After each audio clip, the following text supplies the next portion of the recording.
Excel peut vous permettre de retrouver des informations si vous effectuez un emprunt. Ici, vous avez un premier tableau qui va me permettre de rentrer les informations que je connais. Ensuite, je vais avoir un deuxième tableau qui va me permettre de retrouver trois informations, le montant que je vais payer chaque période de temps, et dans ce montant, la part qui sera les intérêts versés et la part qui sera le remboursement du capital. Dans le troisième tableau, j'ai simplement automatisé mes formules de manière à savoir sur les 10 années comment cela va évoluer. C'est donc une simulation de mon emprunt. Je vais ici en B1 rentrer le taux d'intérêt, donc 3%. J'appuie sur la touche Entrée. Ensuite, je ne vais pas tout de suite indiquer le numéro de la période de temps, je vais indiquer le temps total. J'ai effectué un emprunt sur 10 ans, par exemple. Je rentre donc 10 et j'appuie sur la touche Entrée. Maintenant, mettons que j'ai emprunté une valeur de 20 000 euros. Je vais donc rentrer à cet endroit-ci 20 000 et j'appuie sur la touche Entrée. Maintenant, je souhaite savoir quel va être le montant payé chaque année. Je vais donc rentrer la formule VPM égale VPM et j'ouvre ma parenthèse. J'ai besoin de trois éléments. Tout d'abord le taux d'intérêt, donc je sélectionne ici B1.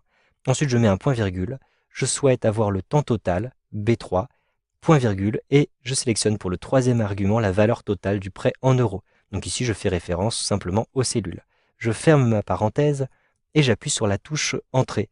Je vais donc avoir un montant qui sera payé tous les ans et qui sera de 2 344 euros et 61 centimes. D'ailleurs, vous le voyez, à l'intérieur de mon tableau, j'ai toujours cette même valeur que je vais payer tous les ans. Cependant, maintenant, je veux savoir quelle est la part de ce montant qui reviendra au remboursement des intérêts.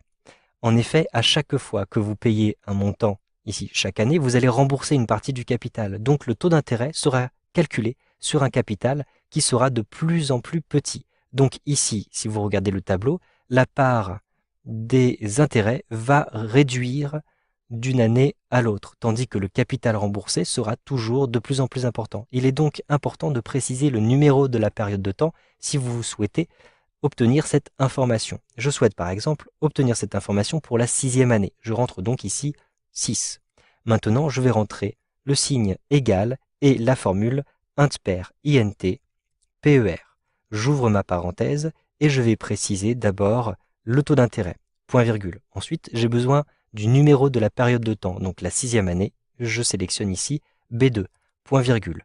Ensuite, j'ai besoin du temps total, point virgule, et enfin j'ai besoin de la valeur totale du prêt. Je ferme ma parenthèse et j'appuie sur la touche Entrée.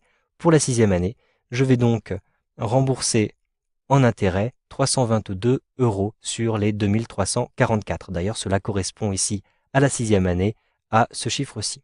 Je souhaite maintenant savoir quelle va être la valeur du capital remboursé. Donc je vais rentrer ici le signe égal et je vais préciser la formule PRINC-PER, PRINC, PER.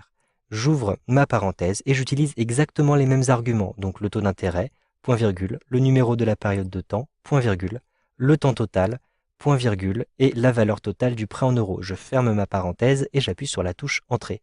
Eh bien, je vais rembourser de mon capital emprunté 2022,48 euros. D'ailleurs, si j'additionne ces deux valeurs-ci, je vais retrouver cette première valeur-ci. En effet, eh bien, le montant payé va me permettre de rembourser à la fois l'intérêt et le principal. En effet, vous le voyez, cela correspond aussi à l'intérieur de mon tableau. Et plus cela va avancer, plus je vais rembourser de capital et moins j'aurai à rembourser d'intérêt. Si maintenant je souhaite convertir ce tableau en mois, puisque pour l'instant j'ai des années, je vais le faire ici en modifiant mon taux d'intérêt. Donc au lieu d'avoir 3%, je vais rajouter le signe égal et je vais diviser ce taux, qui est un taux annuel, par 12 pour avoir le taux mensuel. J'appuie sur la touche Entrée. Le taux mensuel sera donc de 0,25%. Ensuite, je vais modifier le temps total. Donc j'ai effectué par exemple un emprunt sur 150 mois. Ensuite, j'appuie sur la touche Entrée. Ici, j'ai les résultats qui vont apparaître pour le 6e mois. Je souhaite avoir le résultat pour le 120e mois, par exemple. Je vais donc rentrer ici 120 et j'appuie sur la touche Entrée.